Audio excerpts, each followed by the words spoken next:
So here's the thing. Social Security is not in crisis.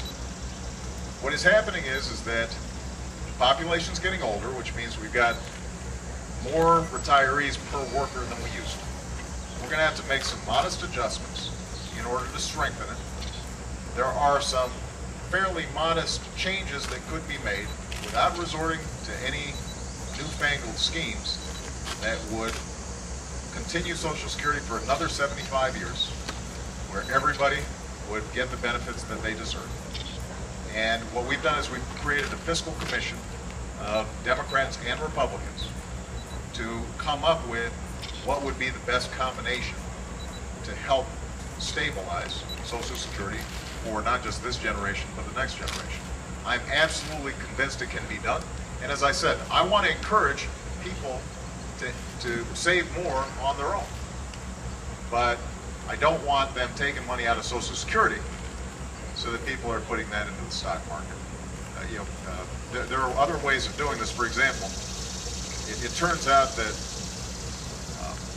if you set up a system with your employer where the employer automatically deducts some of your paycheck and puts it into your 401k account, unless you say you don't want it done, it turns out people save more just naturally. I mean, it's just kind of a psychological thing. If they take it out of your paycheck and they automatically take it out, unless you affirmatively say don't take it out, you'll save more than if they ask you, do you want to save? And then you say, no, I'm going to keep the money. And then you save less. So that's just a small change. It's voluntary, but that in and of itself could end up boosting savings rates significantly. So there are a bunch of ways that we can do, you make sure the retirement's more secure. But we've got to make sure that Social Security is there not just for this generation, but for the next one. Okay? All right, gentleman's turn. And by the way, I know that some folks may be hot, and if they are, you guys can always move into the shade. Mr. President, sir, my name is Aaron McGreevy. I was born and raised in a good blue-collar town in Toledo, Ohio. I grew up in a union family, and I work now for a significant number of pension assets in the labor union market with an investment firm. I think the question I have that most bothers me is what's important to my people out there that I talk to. Those two things are the first, what's going to happen with their pensions, especially those, as you know, in the red and the yellow. The PPA has not exactly been that favorable to them, and the PBGC is not a very good option. My father, to take early retirement, he's not receiving the maximum amount after decades of hard work and service that he had anticipated. The second part is, I'm not naive enough to think that just the pensions alone can help save workers. We've got 9.5% unemployment in this country, at least at last release. And I'm sure, as you know, that's even more larger than that for the manufacturing industry and us in the Rust Belt, Toledo, Detroit, Cleveland. Obviously, we need to put those guys back to work. They need to have man-hours out there. How can we create a sustainable, competitive product and an advantage to make us another leader in the manufacturing labor force industry going forward? Not just to get them back to work for a year or two, sir, but to get back to work for the long term so they can grow the market on their own with their own product and their own work. Well, look, this is a great question, and it goes to the heart of what our economic strategy has to be. And Senator Brown, Congresswoman Kilroy, and others, I know this is their number one concern each and every day. And certainly this is their governor's number one concern each and every day is how do we make sure that we're creating a competitive America which we aren't just buying things from other countries, we're selling things to other countries. We're making things here in the United States of America. Let me give you a couple of examples of areas that I think have an enormous promise. Number one is the whole clean energy industry. And Toledo actually is becoming a leader in this, creating good jobs in areas like solar, building solar panels, wind turbines, advanced battery manufacturing. There is a whole series of huge potential manufacturing industries in which we end up being world leaders and, as a bonus, end up creating a more energy efficient economy that is also good for the environment. Now, we made, at the beginning of my term, the largest investment in clean energy in our history. And so there are plants that are opening up all across the country, creating products made in America that are now being shipped overseas. I'll give you one example, and that's the advanced battery manufacturing industry.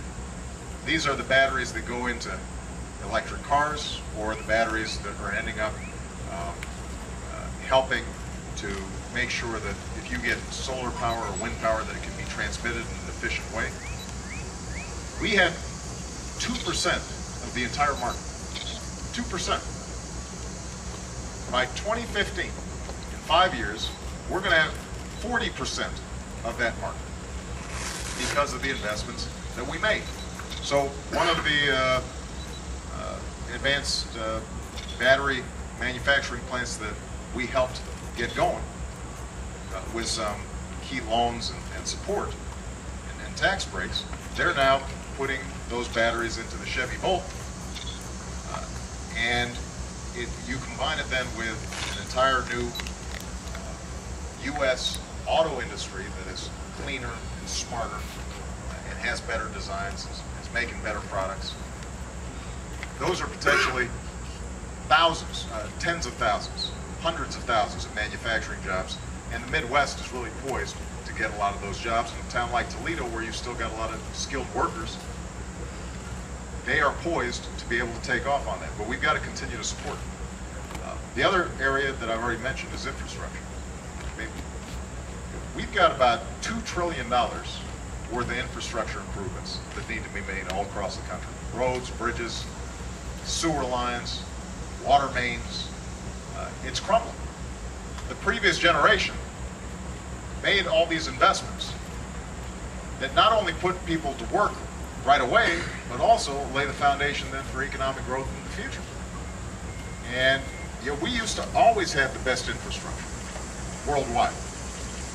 Now, if it comes to rail, we certainly don't have the best rail system in the world. Our roads, in a lot of places, aren't the best. Our airports aren't the best. Somebody's laughing. They just obviously went through an airport. So we've got a lot of work to do on infrastructure. And this is an area where I hope we can get some bipartisan agreement. It's hard to get bipartisan agreement these days.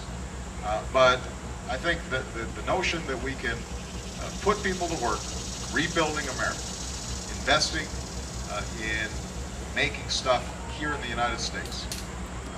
That, by the way, every time you build a road, that's not just people, putting people to work on the actual construction. All those supplies that go into road building, all those supplies that go into a bridge, all those supplies that go into rail, that's creating a ripple effect all throughout the economy.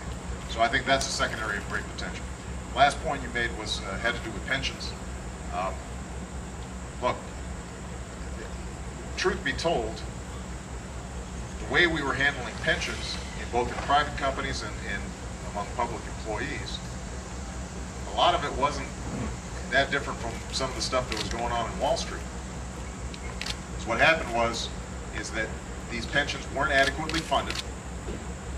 Some of these companies would underfund it and then say, well, we're going to get an 8% return or 10% return on our pension funds to make it look like they were adequately funded when they weren't. That contributed to pension funds chasing a lot of risky investments that promised these high returns, but in fact, were built on a house of cards. So you're going to see a number